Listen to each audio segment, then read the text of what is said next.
اس کہانی کا عنوان ہے اچھا نہیں ہوتا اتنا ہنسنا۔ اچانک سامنے آغا کو دیکھ کر میری بے ساختہ اور بے تحاشا ہنسی کو ایک دم بریک لگ گئے۔ حالانکہ ایسا تو کبھی نہیں ہوا تھا، بلکہ اسے دیکھ کر تو میں نہ بھی ہنس رہی ہوتی تو ہنسنے لگتی تھی۔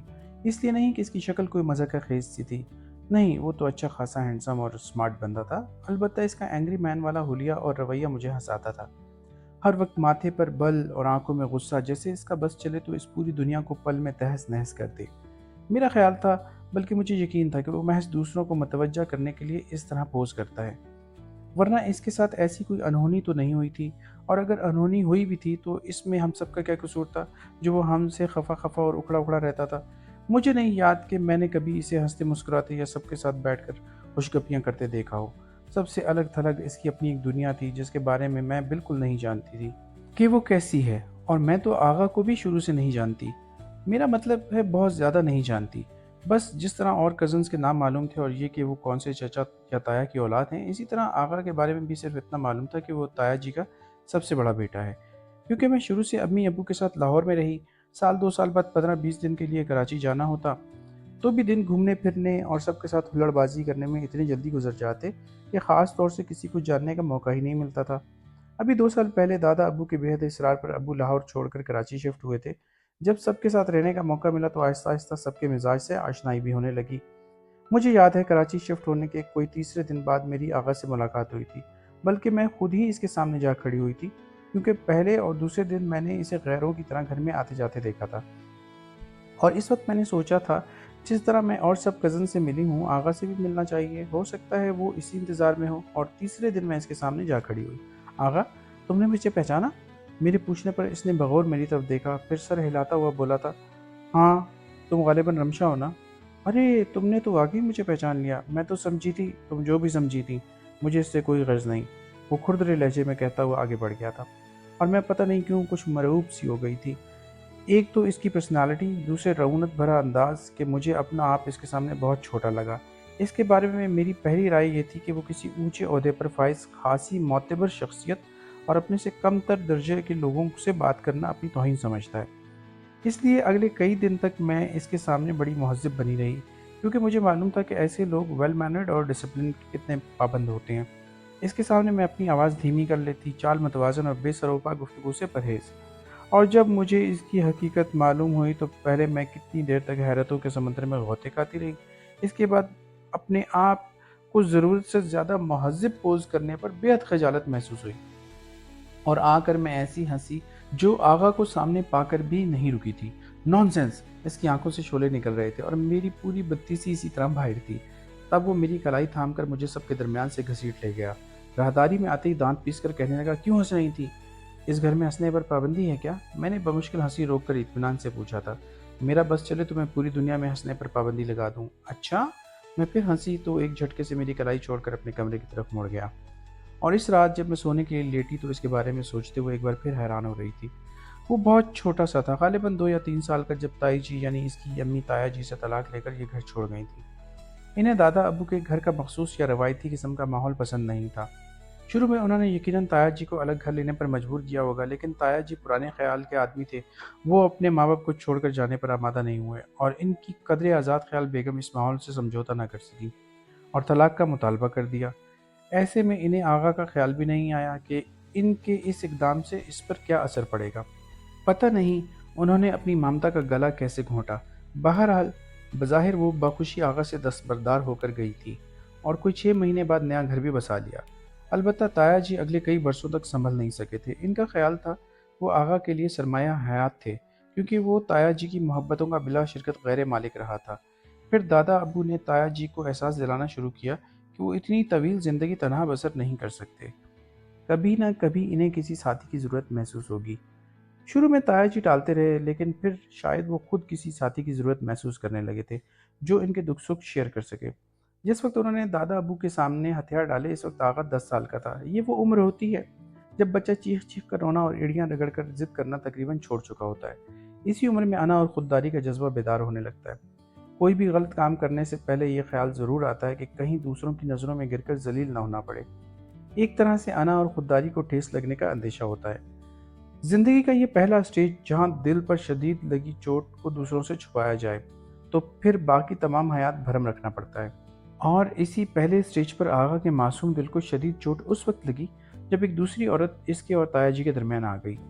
محبت کے بٹوارے پر اس وقت اس کا دل چاہا کہ وہ چیخ چیخ کر روئے اور ایڑیاں رگڑ رگڑ کر ضد کرے کہ اس تیسرے وجود کو اس کے اور تایا جی کے درمیان سے نکال کر کہیں دور پھینک دیا جائے، لیکن وہ اندر ہی اندر گھٹ کر رہ گیا۔ اپنے دل پر لگی شدید چوٹ دوسروں سے محض اس لیے چھپا گیا کہ کہیں تماشا نہ بن جائے، لیکن پھر بھی وہ تماشا بن گیا، شاید اس لیے کہ وہ چیخ چیخ کر رویا نہیں تھا، جس کا نتیجہ یہ نکلا کہ اس کی آواز سخت اور لہجہ کھردرا ہو گیا۔ اور اس وقت اگر ایڑیاں رگڑ رگڑ کر ضد کر لیتا تو شاید آج چلتے ہوئے اس کے قدم اتنی زور سے زمین پر نہ پڑتے۔ پھر تایا جی اس سے غافل نہیں ہوئے تھے، لیکن وہ اتنا متنفر ہو چکا تھا کہ پھر کبھی ان کے قریب نہیں گیا اور ان کی ہر بات کا الٹ کرنا جیسے اس نے اپنا مقصد بنا لیا تھا۔ اس سے کسی اور کا اتنا نقصان نہیں ہوا جتنا خود اس کا تعلیمی میدان میں۔ وہ گھر کا سب سے بڑا ہونے کے باوجود سب سے پیچھے رہ گیا، انٹر تک بمشکل پہنچا اور اس کے بعد پڑھائی چھوڑ دی۔ دادا، ابو، تایا جی اور گھر کے ہر فرد نے اسے سمجھانے کی بہت کوشش کی کہ کم از کم اپنی زندگی تو برباد نہ کرو، لیکن اس پر کسی کے سمجھانے کا کوئی اثر نہیں ہوا تھا، بلکہ وہ گھر سے ہی دور رہنے لگا۔ سارا دن پتہ نہیں کہاں کہاں کی خاک چھانتا، شام ڈھلے لوٹتا تو کسی سے بات کیے بغیر اپنے کمرے میں بند ہو جاتا اور کبھی تو بہت دن اپنے کمرے میں سے نکلتا ہی نہیں تھا۔ میں یہ سارے حالات نہیں جانتی تھی، کبھی امی ابو نے بتایا ہی نہیں تھا، جب بھی میں اس کے اکھڑے اکھڑے اور لفٹ نہ کرانے والے رویے سے مرعوب ہو گئی تھی اور یہ سمجھ بیٹھی تھی کہ وہ کوئی بہت اونچی شے ہے۔ پھر جب عالیہ اور سدرا کی زبانی مجھے اس کی حقیقت معلوم ہوئی تو میں بہت ہنسی، حالانکہ یہ ہنسنے والی باتیں نہیں تھیں، اور اس وقت تو مجھے ہنسی اپنے آپ پر آئی تھی کہ میں اسے کیا سمجھی تھی اور وہ کیا نکلا۔ بہرحال جب میں نے سنجیدگی سے اس کے حالات کو سوچا تو فطری طور پر مجھے دکھ ہوا تھا اور دل ہی دل میں اس کے لیے کڑی بھی تھی، لیکن پھر مجھے اس پر غصہ آنے لگا کہ اس پوری دنیا میں ایک وہی تو نہیں ہے جس کے ساتھ ایسا ہوا ہے، اور بہت سے لوگ ہیں جن کا دنیا میں کوئی نہیں ہوتا پھر بھی وہ خوش رہتے ہیں، جبکہ آغا کی تو صرف امی اس سے دور ہوئی تھی، باقی سب لوگ تو موجود تھے اور اس سے محبت بھی کرتے تھے، اس کے باوجود وہ خفا خفا تھا۔ میرے نزدیک اس کی یہ خفگی بے معنی تھی۔ شروع میں نے اسے یہ سمجھانے کی کوشش بھی کی کہ وہ مرد ہے اور اسے حالات کو مردوں کی طرح فیس کرنا چاہیے، لیکن اس نے مجھے اس بری طرح ڈانٹا کہ اس وقت میرا دل چاہا میں اپنے ناخنوں سے اس کا چہرہ نوچ کر لہو لوہان کر دوں، جس پر جمی بڑی بڑی آنکھیں میری طرف نفرت کے شعلے پھینک رہی تھیں، اور اس کی زبان سے نکلا ہر لفظ مجھ پر واضح کر رہا تھا کہ وہ دنیا کی ساری عورتوں کو اپنی ماں جیسا سمجھتا ہے، جو اپنی آزادی کی راہ میں اولاد کو بھی پاؤں کی زنجیر نہیں بننے دیتی۔ میں اس کا منہ نہیں دبوچ سکی تھی، اس لیے اس پر ہنسنے لگی۔ اس کے بعد میری یہ عادت بن گئی کہ جب اس پر نظر پڑتی میں ہنسنے لگتی، پتہ نہیں اس سے میرے اندر کے کس جذبے کو تسکین ملتی تھی کہ میں اپنی ہنسی سے اس کے اندر آگ لگا کر خوش ہوتی تھی۔ کئی بار عالیہ اور سدرا نے مجھے ٹوکا، مجھے احساس دلانے کی کوشش کی کہ میں اس شخص کے ساتھ جو پہلے ہی ٹوٹا اور بکھرا ہوا سا ہے، اس کے ساتھ بہت غلط کر رہی ہوں، لیکن میں ان کی باتوں کو بھی ہنسی میں اڑا گئی۔ اور ابھی میں عالیہ کی کسی بات پر بے تحاشا ہنس رہی تھی کہ اچانک آغا کو سامنے دیکھ کر میری ہنسی کو ایک دم بریک لگ گئے۔ پہلے میں حیران ہوئی، سٹپٹائی کہ یہ مجھے کیا ہوا ہے، پھر بغور اسے دیکھا اس کی سرخی مائل آنکھوں میں جانے کیا تھا کہ میں نے نظریں چرا گئی، اور وہ اپنے مخصوص انداز میں فرش پر زور سے پاؤں مارتا ہوا میری طرف آیا۔ بس پھر ایک پل کو وہ میرے قریب رکا اور فوراً آگے بڑھ گیا، اور مجھے یوں لگا جیسے میری پوری ہستی اس کے پیروں کی زوردار ٹھوکروں میں آ گئی ہو۔ آج تم بچ گئی آغا کے ہاتھ سے، عالیہ میرے پاس آ کر کہنے لگی، ورنہ اس کے تیور بڑے خطرناک تھے، کیا کر لیتا وہ۔ میں ایک دم ہوش میں آ گئی، بہت جنونی لگ رہا تھا، وہ کچھ بھی کر سکتا تھا، میرا مطلب ہے تمہیں قتل۔ سدرا خود سہمی ہوئی لگ رہی تھی، مجھے ڈراتے ہوئے مری مری آواز میں بولی تو مجھے ہنسی آ گئی۔ تم ہنس رہی ہو؟ تم نے بات ہی ایسی کی ہے، ابھی کوئی ایسا پیدا نہیں ہوا جس کے ہاتھ میری گردن تک پہنچ سکیں، سمجھی تم؟ میں نے بظاہر اپنے آپ کو مضبوط پوز کیا، لیکن سینے کے اندر میرا دل بڑی زور سے دھڑک رہا تھا۔ اس سے پہلے کہ دھڑکنوں کا شور ان دونوں کو سنائی دیتا میں ان کے پاس سے ہٹ گئی۔ پھر اگلا پورا ہفتہ آغا اپنے کمرے سے نہیں نکلا۔ اس دوران مجھ پر عجیب سی جھنجھلاہٹ سوار رہی، یوں لگا جیسے میں اس کے سامنے ہار گئی ہوں، اور مجھے کیونکہ اپنی ہار منظور نہیں تھی اس لیے چاہتی تھی کہ وہ سامنے آئے اور میں اپنی ہنسی کو تمسخرانہ رنگ دے کر وہیں سے شروع کروں جہاں سے ہفتہ بھر پہلے اس کے سامنے رکی تھی، بلکہ خود بخود رک گئی تھی۔ لیکن وہ تھا کہ کمرے سے نکلنے کا نام ہی نہیں لے رہا تھا۔ کوئی ہفتے بھر بعد ناشتے کی ٹیبل پر تایا جی کی باتوں سے میں نے اندازہ لگایا کہ وہ آج صبح ہی صبح کہیں نکل گیا ہے۔ تایا جی اس کے لیے خاصے فکر مند تھے اور کہہ رہے تھے جس طرح وہ ہفتہ بھر کمرے میں بند رہا ہے اسی طرح اب پورے ہفتے گھر سے غائب رہے گا۔ مجھے خاصی مایوسی ہوئی کہ مزید ایک ہفتہ اس کا انتظار کرنا پڑے گا۔ ناشتے کے بعد میں اخبار لے کر برآمدے میں آ بیٹھی اور ابھی شاید سرخیوں پر نظریں دوڑا رہی تھی کہ عالیہ اور سدرا باتیں کرتی ہوئی میرے پاس آ بیٹھی۔ عالیہ کہہ رہی تھی،